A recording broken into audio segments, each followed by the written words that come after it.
Arthur Wellington se testueuse demeure, sirotant son café matinal tandis que le soleil baignait les vastes jardins en contrebas. Il était l'incarnation même du succès, un jeune entrepreneur fortuné, charismatique et toujours impeccablement vêtu. Sa vie était un spectacle grandiose, des voitures de luxe dans l'allée, une collection d'art ornant les murs de sa maison et une épouse qui l'aimait infiniment. Cindy Wellington, une femme d'une vingtaine d'années, était une image de beauté et de grâce. Sa peau d'ébène brillait comme de l'acajou poli, et ses yeux en amande dégageaient toujours une chaleur capable d'illuminer une pièce. Contrairement à Arthur, Cindy avait grandi dans un milieu modeste. Ses parents lui avaient inculqué les valeurs d'humilité, de cœur, de travail et de loyauté. Ce sont ces qualités qui, selon Arthur, l'avaient attiré vers elle. Pour les étrangers, leur mariage ressemblait à un conte de fées. Cindy était une épouse attentionnée, veillant à ce que la maison soit toujours impeccable et que les besoins d'Arthur soient toujours comblés. Elle préparait ses plats préférés, repassait ses chemises avec précision et l'écoutait attentivement lorsqu'il parlait de ses projets professionnels. Son univers tournait autour de lui, et elle croyait que leur relation était fondée sur l'amour et le respect mutuel. Cependant, l'affection d'Arthur pour Cindy s'était estompée avec le temps. Ce qui avait commencé comme une histoire d'amour passionné était devenu une routine pour lui. Alors que Cindy considérait leur mariage comme un engagement à vie, Arthur le voyait comme une commodité, un symbole de statut social qui complétait son image d'homme accompli. Lorsqu'Arthur n'était pas à la maison, jouant le rôle du mari dévoué, il s'adonnait à ses vices secrets. Son charme et sa fortune le rendaient irrésistible aux yeux des femmes, et il savourait le frisson de la séduction. L'une de ses conquêtes fut Vanessa Sinclair, une jeune femme d'une beauté saisissante mais rusée, qui aimait attirer l'attention des hommes riches. Arthur comblait Vanessa de cadeaux, de sacs à main de créateurs, de bijoux coûteux et de vacances luxueuses. Vanessa n'avait rien à voir avec Cindy. Elle était audacieuse, sans complexe et exigeante. Elle savait exactement comment captiver Arthur, nourrissant son ego par des flatteries constantes tout en le manipulant subtilement pour qu'il dépense toujours plus pour elle. Pour Arthur, Vanessa représentait l'excitation, contrastant fortement avec la présence calme et prévisible de Cindy. Cindy, inconsciente de l'infidélité de son mari, se consacrait à l'entretien de leur foyer et au soutien d'Arthur. Elle ignorait souvent les petits détails qui auraient pu éveiller ses soupçons. Ses nuits soudaines et tardives, la légère odeur de parfum inconnu sur ses vêtements et les appels téléphoniques discrets qu'il recevait dans une autre pièce. Elle avait une confiance absolue en Arthur, n'imaginant jamais qu'il puisse la trahir. Mais Cindy n'ignorait pas complètement ses défauts. Elle savait qu'il pouvait parfois se montrer dédaigneux, balayant ses désirs comme insignifiants. Par exemple, sa récente demande pour un collier en or, vu dans une bijouterie, en était un exemple. Ce n'était pas une pièce extravagante, juste une chaîne simple et élégante qui, selon elle, compléterait sa garde-robe. Elle en avait parlé à Arthur à plusieurs reprises, espérant qu'il la surprendrait. À chaque fois, Arthur l'avait ignorée. « Nous n'avons pas besoin de dépenser pour des frivolités en ce moment », avait-il dit un jour, même si sa fortune lui permettait bien plus qu'un simple collier. Cindy avait tenté de dissimuler sa déception, se persuader qu'il était peut-être simplement préoccupé par son travail. Elle ignorait qu'Arthur n'économisait pas pour des raisons pratiques. Il consacrait ses ressources ailleurs, à Vanessa, et tandis que Cindy rêvait d'un avenir rempli d'amour et de compagnie, Arthur se construisait une vie de rêve avec une autre femme. Ce matin-là, tandis que Cindy rangeait le salon en fredonnant un hymne, Arthur envoyait un texto à Vanessa pour planifier leur prochain rendez-vous. Le contraste entre leur réalité était flagrant, mais Cindy en restait parfaitement inconsciente. Pour elle, Arthur était l'homme qu'elle avait juré d'aimer et de chérir pour toujours. Arthur, lui, était un homme aux secrets, des secrets qui allaient être dévoilés d'une manière qu'aucun d'eux n'aurait pu prévoir. Le soleil était haut dans le ciel, ses rayons dorés projetant une douce lueur sur les rues animées de la ville. Cindy Wellington ajusta son foulard en sortant de la voiture, le tissu effleurant sa clavicule délicate. Son cœur palpitait, mêlé d'excitation et de détermination. Aujourd'hui, elle allait enfin s'acheter le collier en or qu'elle admirait depuis des semaines. Ce n'était pas une décision impulsive. Cindy avait passé des mois à économiser une partie de son argent de poche, mettant soigneusement de côté quelques billets à la fois. Le mépris d'Arthur envers sa demande l'avait blessée, mais Cindy refusait de se laisser abattre. Elle avait toujours été indépendante, même face aux difficultés, et ce collier lui semblait un petit cadeau, mais précieux. La bijouterie était nichée dans une rue calme, ses vitrines étincelant de trésors qui scintillaient sous le soleil. Cindy s'arrêta dehors, le regard attiré par le collier en or qui avait conquis son cœur. C'était simple mais élégant, une fine chaîne ornée d'un petit pendentif qui scintillait comme une goutte de soleil. En entrant, elle sentit la brise fraîche de la climatisation lui caresser la peau. Le magasin était silencieux, seuls quelques clients parcouraient les étalages. Une douce musique classique jouait en fond sonore, ajoutant une touche de sophistication à l'atmosphère. Cindy s'approcha du comptoir, accueillie chaleureusement par une vendeuse qui se souvenait d'elle de ses précédentes visites. « Bonjour, Madame Wellington. Tu es de retour pour voir ta pièce préférée? » « Oui, » répondit Cindy d'une voix teintée d'excitation. « Je crois qu'aujourd'hui, c'est le jour où je la ramènerai enfin à la maison. » L'assistante sourit et tendit la main vers le collier pour permettre à Cindy de l'admirer de près. Au moment où Cindy s'apprêtait à faire son achat, un rire familier retentit. Elle se figea, les doigts crispés sur son sac. Se retournant lentement, le cœur de Cindy se serra en apercevant Arthur au fond du magasin. Il se tenait aux côtés d'une femme remarquable, ses longs cheveux d'un noir de jet tombant en cascade dans son dos. Elle était vêtue d'une robe rouge moulante qui laissait peu de place à l'imagination, ses doigts manucurés reposant avec possessivité sur le bras d'Arthur. Arthur tenait une petite boîte en velours à la main, un sourire large et sincère, un sourire que Cindy n'avait pas vu adressé à elle depuis des mois. La vendeuse derrière le comptoir venait de lui tendre une bague en diamant, et Cindy, stupéfaite, regarda Arthur la lui glisser au doigt. Le monde semblait basculer.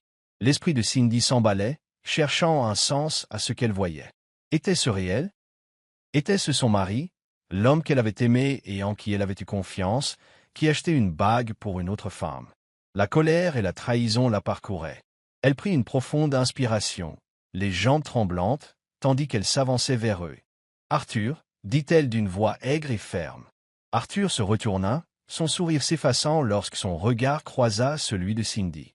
Son visage pâlit, et, l'espace d'un instant, il sembla sans voix. La femme à côté de lui, visiblement Vanessa, haussa un sourcil, ses lèvres s'incurvant en un sourire suffisant. « Que fais-tu ici » demanda Arthur d'un ton défensif. « Je devrais te poser la même question » rétorqua Cindy. Elle désigna la bague dans sa main. « Alors, c'est pour ça que tu ne pouvais pas m'acheter de collier? Parce que tu étais trop occupé à acheter une bague en diamant pour cette catin. » Le sourire narquois de Vanessa s'élargit, mais Cindy l'ignora, se concentrant uniquement sur Arthur. « Cindy, ne fais pas de scène » marmonna Arthur en jetant un coup d'œil nerveux autour de lui, tandis que d'autres clients commençaient à le remarquer. « Une scène » La voix de Cindy s'éleva, tremblante de fureur. « Tu crains une scène? Tu es là, en public, avec une autre femme, tu lui achètes une bague, et tu as peur que je te mette dans l'embarras? » Sa main bougea avant qu'elle ne puisse s'en empêcher. Le bruit de sa paume touchant la joue d'Arthur résonna dans le magasin. Des exclamations de surprise emplirent la salle tandis que chacun se tournait pour assister au drame. Le visage d'Arthur devint rouge, à la fois sous l'effet de la gifle et de l'humiliation. « Tu as dépassé les bornes, Cindy, » grogna-t-il. « J'en ai assez de ton comportement. Je divorce. » Cindy recula en Tichebent. Le souffle coupe. « Tu divorces » répéta-t-elle d'une voix à peine murmurée. Son regard se posa sur Vanessa, qui regardait maintenant Arthur avec une expression de satisfaction béate. « Oui, » dit Arthur d'une voix froide et détachée. « Vanessa est celle avec qui je veux être. Ce mariage est terminé. » Cindy le fixait, le cœur brisé en 1000 morceaux, mais elle refusait de la voir s'effondrer. Elle redressa les épaules et le fixa d'un regard d'acier. « Tu divorceras comme il se doit. » dit-elle d'une voix assurée malgré les larmes qui menaçaient de couler. « Tu me respecteras suffisamment pour le faire comme il se doit. Et ne crois pas une seconde que je te laisserai amener une autre femme chez nous avant que tout soit finalisé. » Arthur ne répondit pas, la mâchoire serrée, évitant son regard. Sans un mot, Cindy se retourna et sortit du magasin, ses talons claquant sur le sol en marbre. Dehors, le monde semblait plus froid, plus dur. La vision de Cindy se brouilla de larmes lorsqu'elle héla un taxi. Tandis que la voiture s'éloignait à toute vitesse, elle serra les poings, submergée par la colère et la détermination. Ce n'était pas fini, loin de là. Cindy était assise au bord de son lit, les mains tremblantes, le visage bercé. Le manoir qu'elle avait autrefois considéré comme sa maison ressemblait désormais à une prison. Chaque mur, chaque meuble, chaque photo d'elle et d'Arthur lui rappelait la trahison dont elle avait été témoin plus tôt dans la journée. Elle revivait sans cesse les événements de la bijouterie, chaque souvenir la pénétrant encore plus profondément. Les paroles glaciales d'Arthur résonnaient à ses oreilles. Ce mariage est terminé. Comment en était-on arrivé là? Elle lui avait tout donné, son amour, sa loyauté, tout son être, et il l'avait rejeté comme si elle n'était rien. Mais Cindy refusait de se laisser ronger par le désespoir. Elle avait toujours été une battante et elle n'allait pas laisser Arthur la détruire sans se battre. Se levant, elle essuya ses larmes et attrapa son téléphone. Si Arthur pensait pouvoir mettre fin à leur mariage si facilement, il se trompait. Le premier appel qu'elle passa fut adressé à ses parents. M et Madame Wellington formaient un couple distingué à la fin de la soixantaine. Ils avaient bâti leur fortune de toutes pièces, élevant leur fils dans l'espoir qu'il deviendrait un homme intègre et responsable. Cindy avait toujours entretenu de bonnes relations avec eux et savait qu'ils ne soutiendraient pas les actions d'Arthur. « Cindy, ma chère, qu'est-ce qui ne va pas ?» demanda la voix inquiète de Madame Wellington. « Maman, c'est Arthur », commença Cindy d'une voix tremblante. « Il divorce. » La ligne resta silencieuse un instant avant que Madame Wellington ne réponde, d'un ton sec et incrédule. « Divorce? De quelle bêtise parlez-vous? Il fréquente une autre femme, expliqua Cindy d'une voix brisée. Je les ai surpris ensemble aujourd'hui dans une bijouterie. Il lui achetait une bague. Quand je l'ai confronté, il a dit qu'il me quittait pour elle. Il y a eu un grand hoquet à l'autre bout du fil, suivi de la voix de M. Wellington en arrière-plan. Mettez le haut-parleur. Ordonna-t-il. Cindy, dit fermement M. Wellington, est-ce vrai? Arthur vous quitte pour une autre femme. Oui, monsieur, répondit Cindy. Je ne sais pas quoi faire. Je lui ai dit qu'il devait divorcer en bonne et due forme avant de faire entrer une autre femme dans nos vies, mais il s'en fiche. Laisse-nous faire, a dit M. Wellington, la voix teintée de colère. Il ne déshonorerait pas cette famille. Arthur rentra tard ce soir-là, de mauvaise humeur après l'altercation publique avec Cindy. Il entra dans le salon, desserra sa cravate et trouva ses parents assis sur le canapé, le visage sombre. Cindy se tenait près de la fenêtre, les bras croisés, refusant de croiser son regard. « Que se passe-t-il » demanda Arthur d'un ton défensif. « À vous de nous le dire » rétorqua M. Wellington en se levant. « C'est vrai que tu comptes divorcer pour une maîtresse? Arfar serra las dents. Ça ne te regarde pas, papa. C'est entre Cindy et moi. C'est notre affaire si vous salissez le nom de cette famille. » Interrompit Madame Wellington. « Comment osez-vous traiter Cindy de cette façon? Elle a été une excellente épouse pour vous. » Arthur ricana en se passant la main dans les cheveux. « Une bonne épouse? Elle m'étouffe avec ses exigences constantes. Elle ne fait que me harceler en me disant vouloir ceci ou cela. J'en ai assez. » Cindy se tourna vers lui, les yeux brillants de fureur. « Être harcelante?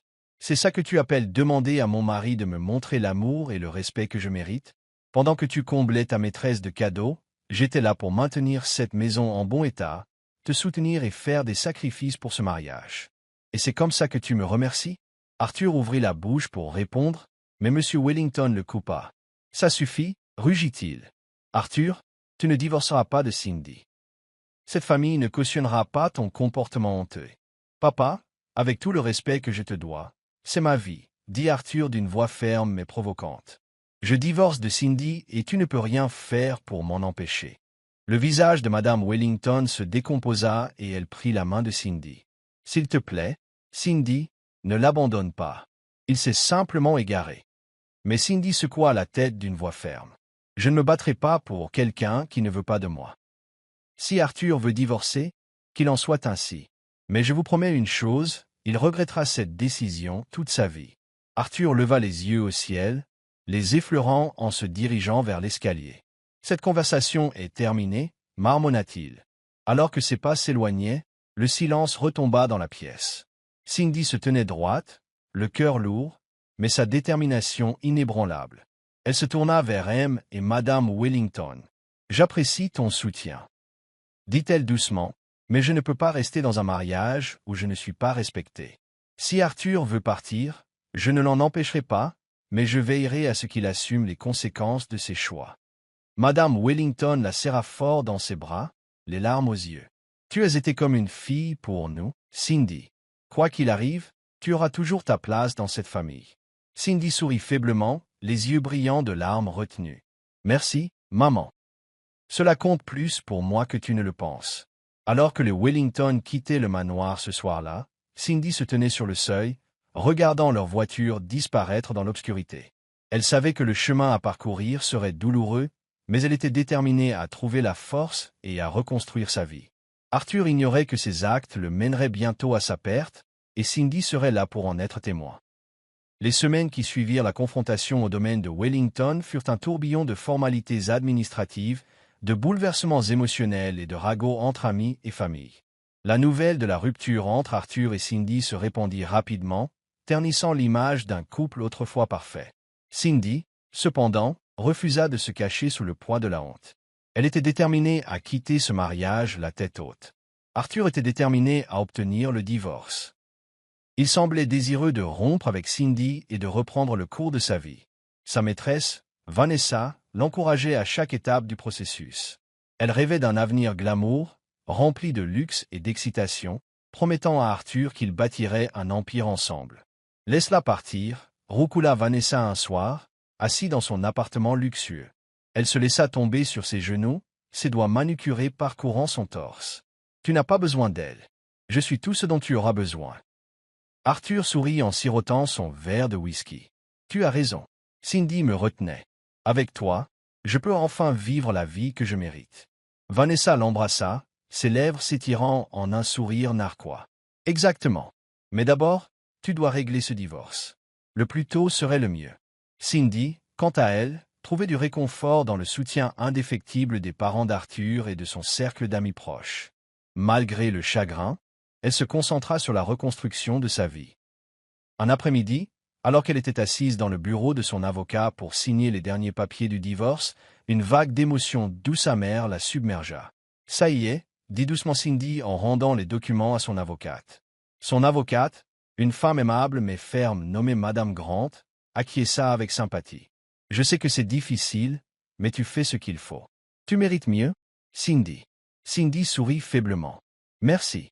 Je veux juste que ce chapitre de ma vie soit terminé. » Arthur n'a pas perdu de temps pour accueillir Vanessa chez lui. Il était ravi, convaincu d'avoir pris la bonne décision. Vanessa, avec sa beauté et son charme, semblait la partenaire idéale. Elle emplissait la maison de rire et d'enthousiasme, et Arthur savourait la liberté retrouvée de sa vie de célibataire. Mais au fil des semaines et des mois, des fissures ont commencé à se former dans leur relation apparemment parfaite. Les exigences de Vanessa sont devenues incessantes. Elle voulait toujours plus de vêtements, toujours plus de bijoux, toujours plus de vacances de luxe. Arthur, qui avait toujours été généreux avec sa fortune, avait du mal à suivre son train de vie extravagant. « Vanessa, il faut ralentir », lui dit Arthur un soir alors qu'il passait en revue leurs dépenses. « Ralentissez !» Vanessa s'exclama, les yeux brillants de colère. « Tu ne semblais pas avoir de problème à dépenser de l'argent quand tu étais avec elle. Pourquoi est-ce un problème maintenant ?»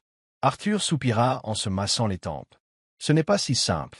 J'ai beaucoup investi et mes liquidités sont serrées en ce moment. » Vanessa croisa les bras, les lèvres pincées. « Si tu ne peux pas me donner ce que je veux, alors pourquoi suis-je là ?»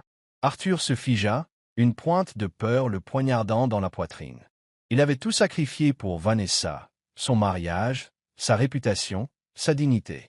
L'idée de la perdre lui était insupportable. « Je vais trouver, » dit-il précipitamment. « Ne t'inquiète pas. » L'expression de Vanessa s'adoucit et elle se pencha pour l'embrasser sur la joue. « C'est mon homme. Je savais que tu réussirais. » À l'insu d'Arthur, Vanessa manigançait dans son dos. Elle avait accès à tous ses comptes financiers, à ses transactions commerciales et même à ses actes de propriété. Lentement mais sûrement, elle commença à détourner l'argent de ses comptes, le transférant vers des comptes offshore à son nom.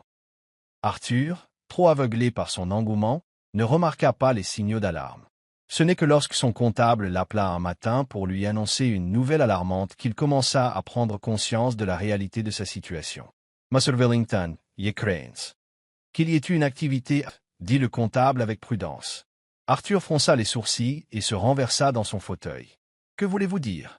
Il y a eu des retraits importants ces derniers mois, des sommes considérables. Si cela continue, vous serez ruiné d'ici quelques semaines.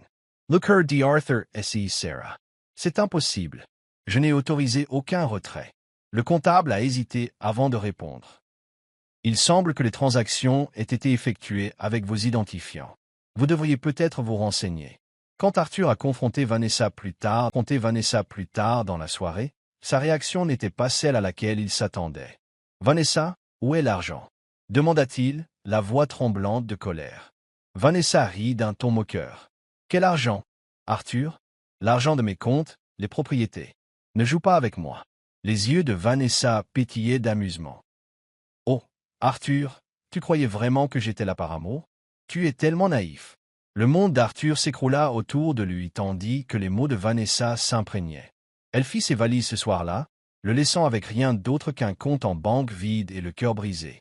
Pour la première fois de sa vie, Arthur se retrouva complètement seul. Sa fortune et son statut d'autrefois ne signifiaient plus rien tandis qu'il errait dans les rues, brisé. Cindy, quant à elle, avait prospéré. Elle avait lancé sa propre entreprise, utilisant son intelligence vive et sa détermination pour créer une entreprise prospère. Lorsque la nouvelle de la chute d'Arthur lui parvint, elle n'éprouva aucune pitié. « On récolte ce que l'on sème », se dit-elle en fermant la porte de sa nouvelle vie paisible. La vie autrefois glamour qu'Arthur Wellington s'était bâtie n'était plus qu'un lointain souvenir. Chaque jour semblait se confondre, tandis qu'il déménageait d'un appartement bon marché à un autre, vivant à peine de ses jours. Ses vêtements luxueux, ses montres de luxe et ses costumes finement taillés avaient disparu. Il ne lui restait plus que quelques chemises en lambeaux qu'il pouvait à peine se permettre de remplacer. L'opulence dont il avait fait étalage lui semblait une cruelle plaisanterie tandis qu'il arpentait les rues, humilié et seul. L'orgueil d'Arthur avait causé sa perte.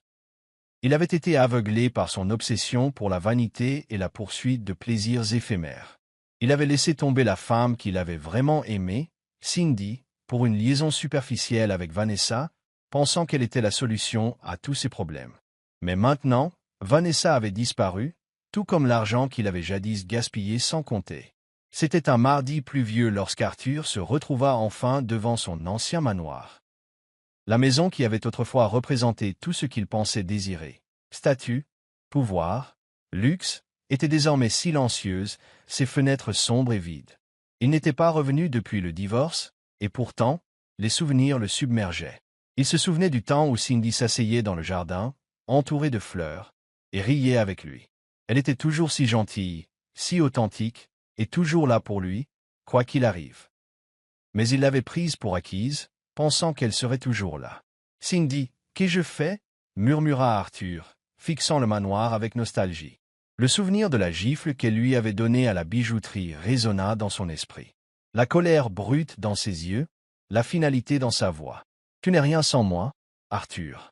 Tu le regretteras. » Et maintenant, il le regrettait plus que tout. Ses comptes en banque étaient vidés, ses biens saisis et sa réputation irrémédiablement ternie.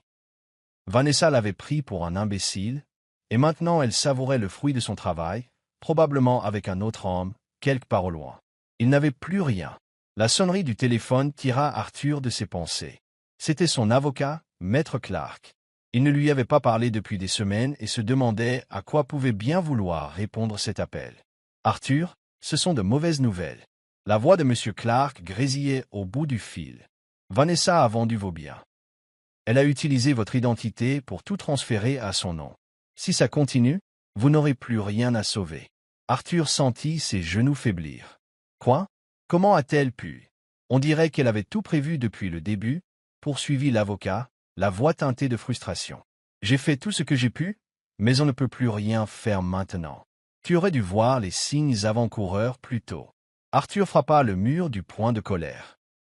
Il avait été tellement aveuglé par ses émotions et son orgueil qu'il n'avait pas vu ce qui se passait devant lui. Vanessa l'avait pris pour un imbécile depuis le début, et il était désormais trop tard. Les jours se transformèrent en semaines, et la situation d'Arthur devint de plus en plus désespérée. Ses tentatives pour contacter Cindy se heurtèrent à une froide indifférence. Elle était passée à autre chose, pourquoi ne le ferait-elle pas? Il l'avait trahie, humiliée, et maintenant elle vivait sa meilleure vie, loin du désordre qu'il avait créé. Arthur, cependant, restait prisonnier de sa spirale d'apitoiement et de regret. Il pensait à Cindy chaque jour, aspirant à une seconde chance qu'il savait ne jamais pouvoir avoir. La culpabilité le rongeait. Il ne parviendrait jamais à réparer les dégâts qu'il avait causés. Cindy, en revanche, s'épanouissait.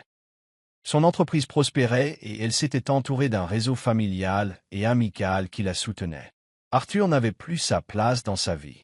Elle avait appris à ses dépens que l'amour ne suffisait pas dans l'absence de respect et de confiance. Un après-midi, Cindy était assise dans son nouveau bureau, un espace élégant et moderne qu'elle avait elle-même conçu. Elle jeta un coup d'œil par la fenêtre à la ville animée en contrebas, éprouvant un sentiment d'accomplissement. Elle avait travaillé dur pour tout ce qu'elle avait, et elle était fière de ses accomplissements. Mais malgré son succès, une part d'elle-même ne parvenait pas à oublier ce qu'Arthur avait fait. Elle se souvenait de ses douces paroles et de ses promesses, de son charme et de son affection, de la façon dont il lui avait donné le sentiment d'être la femme la plus importante du monde. Mais ce n'étaient que des illusions bâties sur des mensonges. Elle n'avait été pour lui qu'un tremplin vers de nouveaux sommets. Maintenant, assise dans son bureau, Cindy réalisait qu'elle était bien mieux sans lui. Elle était une femme indépendante, capable et forte. Arthur, en revanche, n'était plus qu'un lointain souvenir, quelqu'un qui avait autrefois tenu son cœur, mais qui ne l'avait plus. Un jour, alors que Cindy rencontrait un investisseur potentiel, elle reçut l'appel d'une connaissance commune qui avait travaillé avec Arthur. La nouvelle qu'il lui annonça était à la fois choquante et attendue. « Tu ne vas pas le croire, Cindy, mais Arthur vit désormais dans la rue, » dit la voix à l'autre bout du fil. « Il est complètement fauché. Vanessa lui a tout pris, et il n'est plus que l'ombre de lui-même. » Le cœur de Cindy ne s'emplissait pas de pitié. Elle avait pleuré la perte de leur mariage depuis longtemps, et elle voyait maintenant les conséquences de ses actes. Il avait choisi sa voie, et il devait maintenant en subir les conséquences. « Je suis désolé de l'apprendre, » répondit Cindy d'une voix ferme. Mais il avait fait ses choix. Arthur passait ses journées à errer dans les rues, à mendier de l'argent, le visage émacié et buriné. Son apparence autrefois impeccable était désormais gâchée par la dureté de la vie dans la rue. Il n'avait plus rien, plus de richesse, plus d'amis, et surtout plus de dignité. Un soir froid, Arthur se retrouva assis sur un banc de parc, emmitouflé dans un fin manteau, les mains tremblantes, serrant une tasse pour se procurer de la monnaie. Il regardait le monde défiler, chaque personne passant devant lui sans un regard. « Est-ce vraiment ma vie maintenant ?» se murmura-t-il, sa voix à peine audible par-dessus le bruit de la ville animée. « Est-ce ce que je mérite ?» La réponse, bien sûr, était claire. Oui. C'était le résultat de ses choix. La trahison de Cindy, son infidélité et son aveuglement envers ceux qui comptaient vraiment l'avaient conduit à ce point. Aucune somme d'argent ne pouvait réparer ce qu'il avait brisé. Tandis qu'Arthur était assis sur le banc du parc, sentant le poids de ses décisions peser sur lui, Cindy vivait une vie paisible et heureuse.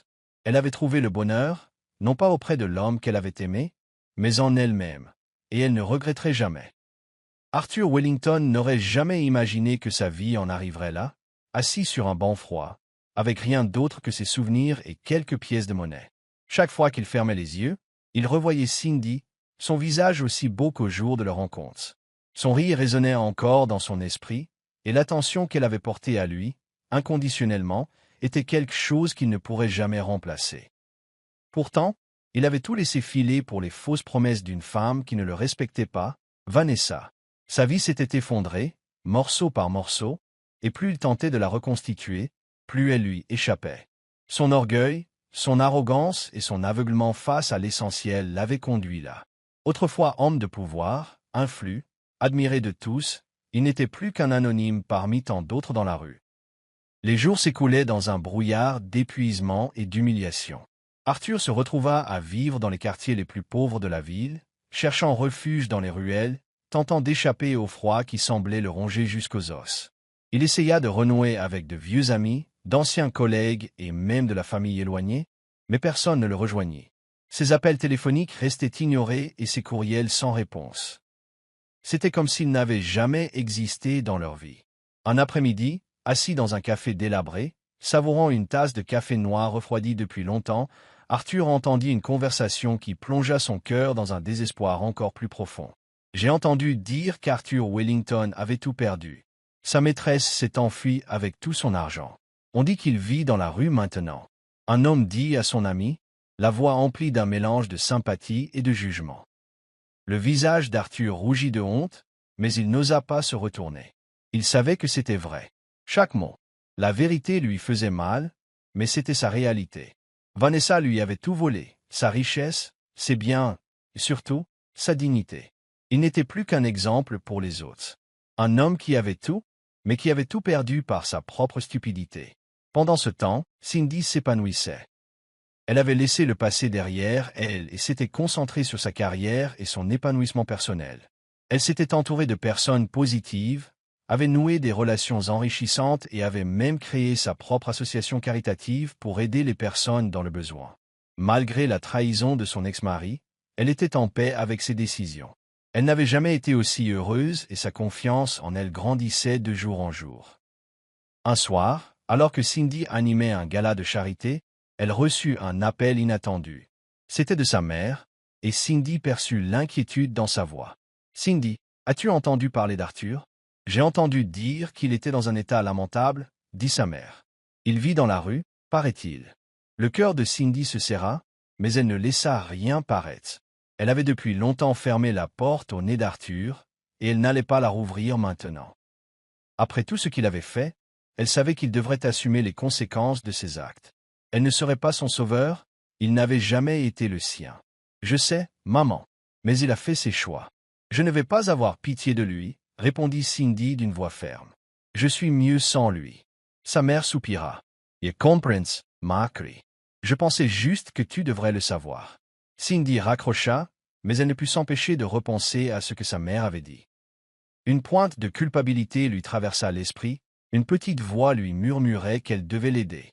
Mais alors, l'image de la trahison d'Arthur lui revint en mémoire, ses mensonges, sa tromperie, et la façon dont il l'avait traitée comme si elle était jetable. « Non, pensa Cindy.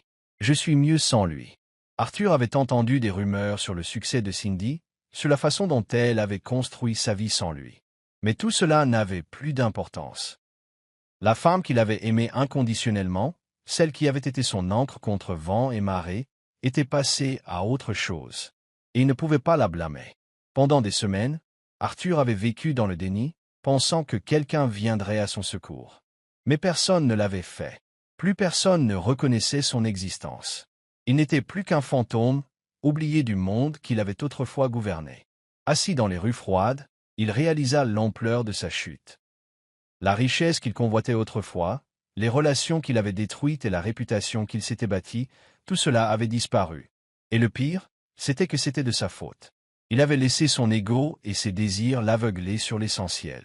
C'était un matin venteux quand Arthur prit sa décision. Il ne pouvait plus continuer à vivre comme ça. L'humiliation, la douleur, les rappels constants de ce qu'il avait perdu, c'était trop. Mais il savait qu'il ne pourrait redevenir l'homme qu'il était autrefois. Cet homme était mort au moment même où il avait trahi Cindy. Arthur se retrouva devant un petit prêteur sur gage, un endroit où il s'était rendu à maintes reprises pour se débarrasser d'objets dont il n'avait plus besoin.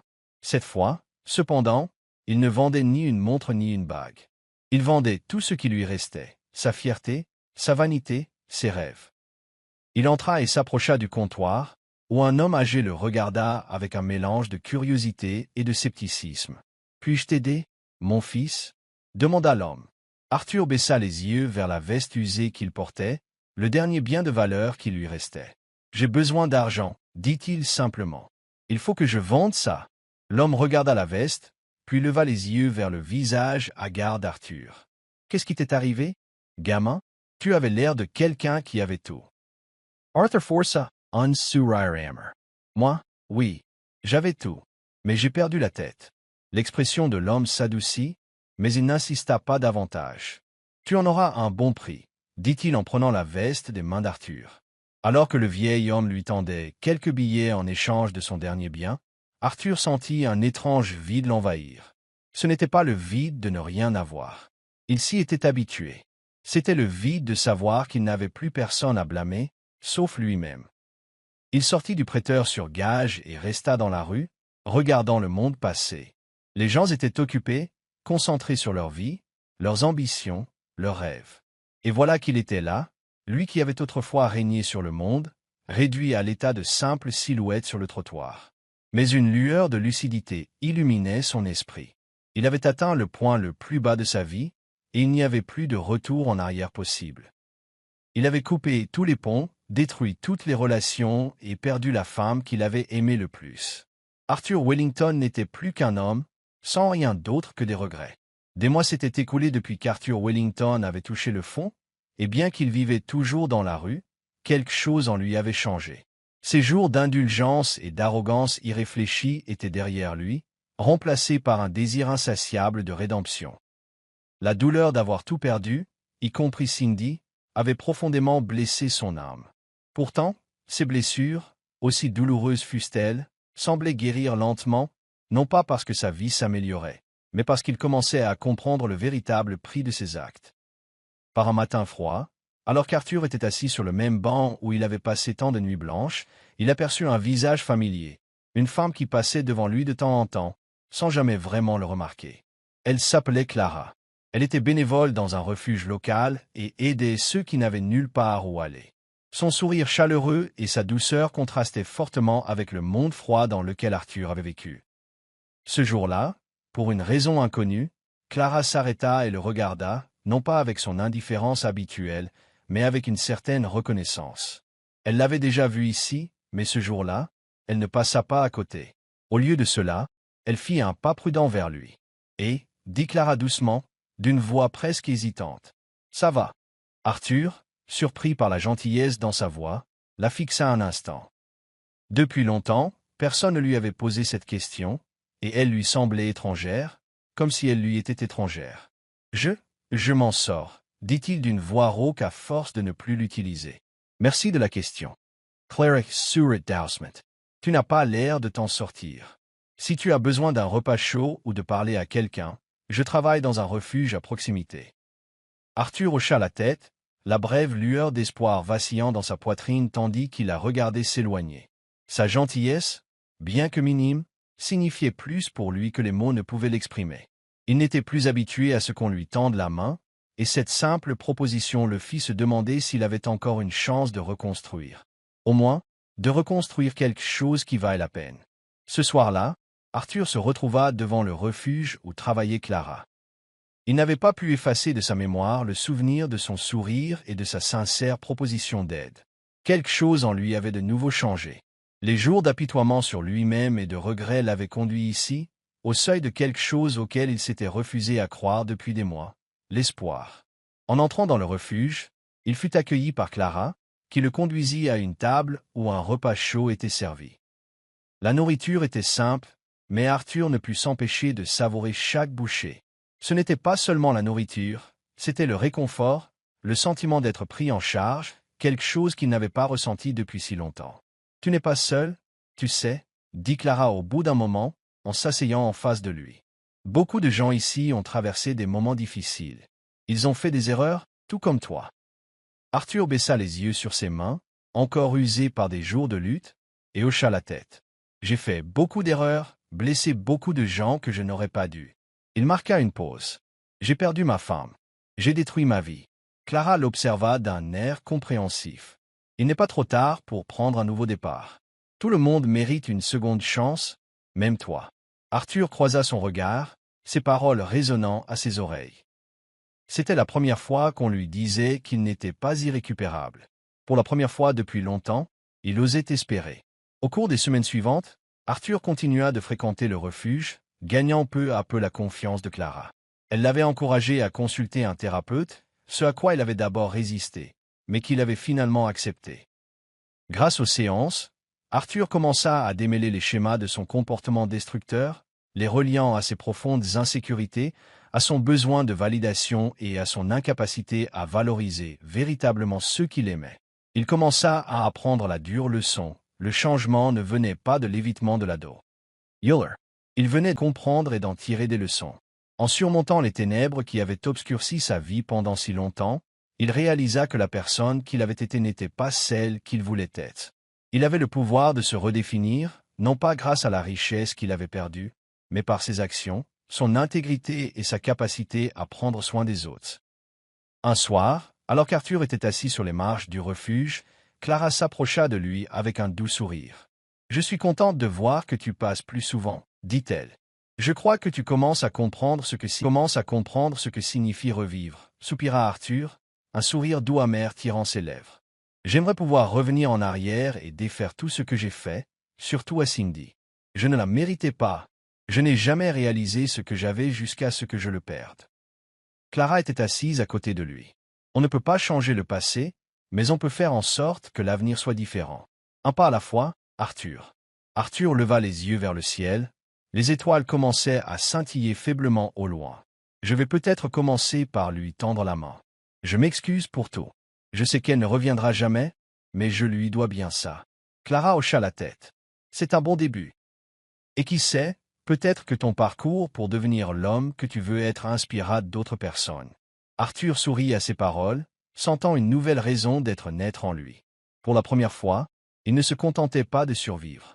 Il recommençait à vivre, non pas pour la richesse ou le statut social, mais pour la simple joie d'être une meilleure personne. Le lendemain, Arthur se retrouva devant l'immeuble de Cindy. Son cœur battait fort, ses paumes étaient moites tandis qu'il fixait la porte.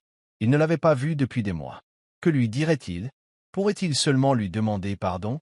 Avant de trop réfléchir, il prit une grande inspiration et sonna. Quelques instants plus tard, la porte s'ouvrit. Cindy se tenait là, surprise à sa vue. Elle ne semblait pas en colère, mais une certaine méfiance se lisait dans son regard. « Arthur » demanda-t-elle d'une voix prudente. « Que fais-tu ici » Arthur déglutit difficilement, ses mots sortant d'un coup. « Cindy, je veux juste m'excuser pour tout. Je sais que je ne mérite pas ton pardon, mais je dois te dire combien je regrette profondément ce que j'ai fait. Je t'ai blessé et je le regretterai toute ma vie. » Cindy le fixa un long moment. Elle l'air indéchiffrable. « Tu ne m'as pas seulement blessé, Arthur. Tu m'as détruit. Tu as pris tout ce que j'avais et tu l'as déchiré. Je sais, dit Arthur d'une voix brisée, mais j'ai changé. Je ne suis plus l'homme d'avant. Je ne peux pas réparer les dégâts, mais je peux être un homme meilleur pour moi-même et pour les autres. » Cindy prit une grande inspiration et baissa les yeux. Elle resta longtemps silencieuse, comme si elle pesait ses mots. Finalement, elle parla. « J'ai tourné la page, Arthur. Je ne suis plus la même femme que lorsque nous étions ensemble. J'ai guéri. » Le cœur d'Arthur se serra, mais il hocha la tête. « Je sais, je n'attends rien de toi. Je voulais juste que tu saches que je suis sincèrement désolé et que j'espère qu'un jour, peut-être, tu trouveras la force de me pardonner. » Cindy le regarda, son regard s'adoucissant un instant. « J'espère que tu iras mieux, Arthur. Je le pense vraiment, mais tu m'as déjà coûté trop cher. » Elle referma doucement la porte, laissant Arthur debout dans le couloir, le poids de son échec l'écrasant à nouveau. Alors qu'Arthur quittait l'appartement de Cindy, la douleur amère de son rejet pesait lourdement sur lui. Ses paroles, bien que dures, n'étaient pas fausses. Il l'avait perdue, et rien de ce qu'il ferait ne pourrait jamais effacer complètement les dommages qu'il avait causés. Mais pour la première fois, Arthur n'éprouvait ni colère ni apitoiement sur lui-même. Il ressentait quelque chose de plus profond, le poids écrasant du regret. Le même regret qu'il avait éprouvé des mois auparavant, lorsqu'il avait réalisé à quel point il était tombé, mais il était désormais plus vif, plus réel, car il savait qu'il ne pourrait jamais revenir en arrière. Arthur avait parcouru un long chemin depuis l'homme arrogant et riche qui tenait tout pour acquis. Sa vie se résumait désormais à une série de tactiques de survie. Trouver un abri où il le pouvait, un repas chaud quand on le lui offrait, et garder la tête basse tandis que le monde continuait sans lui. Mais au fond de lui, une étincelle, une lueur de quelque chose, le poussait à avancer. Tard dans la nuit, Arthur était assis au bord de son lit de camp, dans l'abri, regardant par la petite fenêtre. La ville au-delà n'était qu'un flou de lumière, contrastant fortement avec le vide qu'il ressentait à l'intérieur. Il avait tendu la main à Cindy, mais elle avait fermement fermé la porte. Il savait qu'elle était passée à autre chose, et peut-être devait-il en faire autant. Mais comment aurait-il pu? Ses pensées furent interrompues par la douce voix de Clara qui l'appelait depuis la porte. « Arthur, CAVA ?» Il tourna la tête et croisa son regard bienveillant. Clara était devenue une figure silencieuse de sa vie, quelqu'un qui ne le jugeait pas, mais lui offrait simplement de la compagnie quand il en avait le plus besoin. Il s'était confié à elle plus qu'à quiconque depuis la perte de Cindy. Elle n'était pas seulement une bénévole, Elle devenait une amie, quelqu'un qui semblait comprendre qu'il avait besoin de temps pour guérir, même s'il ne savait pas par où commencer. « Je ne sais pas si j'irai un jour mieux, Clara, » dit Arthur doucement, la voix rauque. « J'ai essayé d'arranger les choses avec Cindy, mais j'ai échoué. Je pensais, peut-être, qu'elle comprendrait. Mais elle ne veut pas de moi. » Clara entra et s'assit à côté de lui sur le lit. Elle resta silencieuse un long moment, laissant simplement le silence s'installer entre eux. Lorsqu'elle parla enfin, ce fut avec une assurance tranquille. « Tu as traversé beaucoup d'épreuves, Arthur, dit-elle doucement, et je sais qu'il n'est pas facile d'assumer les conséquences de tes actes, mais parfois, ça prend du temps. Tu ne vas pas tout régler du jour au lendemain. Tu dois l'accepter. » Arthur hocha la tête, les yeux rivés au sol. « J'aimerais tellement pouvoir remonter le temps, si seulement je pouvais tout défaire. J'ai été si égoïste, Clara, si aveugle. Je n'ai même pas vu ce que j'avais jusqu'à ce que je le perde. » « On ne peut pas changer le passé, Arthur, répondit-elle, mais tu peux changer ce que tu fais désormais, et c'est ce qui compte. » Ces mots étaient simples, mais ils le frappèrent comme un coup de foudre. Il avait passé tant de temps à regretter le passé, à pleurer ce qu'il ne pourrait plus jamais avoir, qu'il avait oublié l'essentiel de la rédemption, aller de l'avant. Il était tellement obsédé par ce qu'il avait perdu qu'il avait oublié de se concentrer sur ce qu'il pouvait encore gagner. Une vie meilleure, une meilleure version de lui-même. Les jours se sont transformés en semaines, et Arthur continuait de se rendre régulièrement au refuge. Il ne savait pas ce que l'avenir lui réservait, mais il avait décidé de cesser de regarder en arrière. Il s'est lancé dans les séances de thérapie avec un engagement renouvelé. Malgré la douleur, il a commencé à démêler les schémas toxiques qui avaient motivé son comportement. Il a appris à assumer ses actes, à ressentir pleinement le poids de la douleur qu'il avait causée, non seulement à Cindy, mais aussi à lui-même. Il passa également plus de temps avec Clara, qui était devenue une présence constante dans sa vie. Elle l'écoutait, lui prodiguait des conseils avisés et ne le jugeait jamais, même lorsqu'il était aux prises avec ses pensées les plus sombres. Clara ne lui offrait pas d'issue à son malheur. Elle lui montrait simplement qu'il existait une voie à suivre, aussi difficile que puisse paraître la montée. Un jour, Arthur reçut un appel inattendu. C'était un avocat qui l'informait que ses parents l'avaient contacté. Ils essayaient de le joindre depuis des mois, mais ne savaient pas où le trouver. Le cœur d'Arthur se serra en écoutant les détails. L'avocat avait été engagé pour l'aider à gérer ses finances et ses biens. Ses parents, informés de sa chute, s'inquiétaient de son sort et lui proposaient de l'aider à se remettre sur pied. Arthur les évitait. Il ne se sentait pas digne de leur aide. Il avait brisé l'image que sa famille avait de lui, celle du fils riche et prospère, et l'avait remplacée par celle d'un homme qui n'avait que ses vêtements et le souvenir obsédant de ses propres erreurs. Mais en raccrochant, une étrange pensée lui traversa l'esprit. Peut-être, juste peut-être, était-ce le début de sa véritable rédemption. S'il parvenait à se réconcilier avec ses parents, ce serait le premier pas vers la reconstruction de sa vie. Le lendemain, Arthur se tenait devant la maison de ses parents. C'était la même maison où il avait grandi, un havre de sécurité et de confort avant que le poids de la richesse et de l'orgueil ne l'égare. Son cœur battait fort, ses paumes étaient moites tandis qu'il s'approchait de la porte. Lorsqu'elle s'ouvrit, sa mère se tenait là, les yeux écarquillés de surprise. Pendant un instant, aucun d'eux ne parla. Arthur resta planté là, ressentant un mélange de honte et de nostalgie. Sa mère le regarda, son regard s'adoucissant, mais il y avait dans ses yeux une tristesse plus profonde que tous les mots qu'elle aurait pu prononcer. « Arthur, dit-elle doucement, on s'inquiétait pour toi. »« Je suis désolé, maman, » dit Arthur d'une voix brisée. « J'ai fait tellement d'erreurs. Je t'ai blessé, et j'ai blessé papa. Je ne sais pas à quoi je pensais. » Les yeux de sa mère se remplirent de larmes, mais elle hocha la tête. « Nous avons tous fait des erreurs, Arthur. Ce qui compte, c'est ce que tu fais maintenant. Il n'est jamais trop tard pour réparer les erreurs. » Arthur entra et son père, assis dans le salon, se leva en voyant son fils. Son père était un homme peu bavard, mais son regard exprimait une compréhension sereine.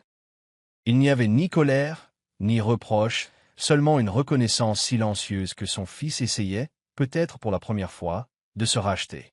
Arthur ravala la boule dans sa gorge, essayant de retenir les larmes qui menaçaient de le submerger. « Je ne m'attends pas à ce que tu me pardonnes tout de suite, mais je veux essayer.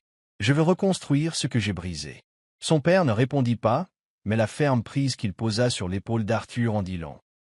C'était un geste de soutien, d'acceptation silencieuse.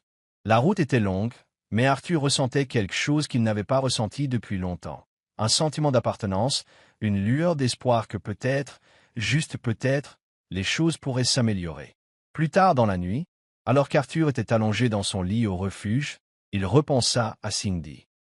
Elle ne lui avait pas pardonné, et il ne s'attendait pas à ce qu'elle le fasse, mais ses paroles résonnaient encore dans son esprit. « J'espère que tu iras mieux. » Ces mots étaient un cadeau, et même s'ils étaient douloureux à entendre, ils lui avaient donné la motivation nécessaire pour aller de l'avant.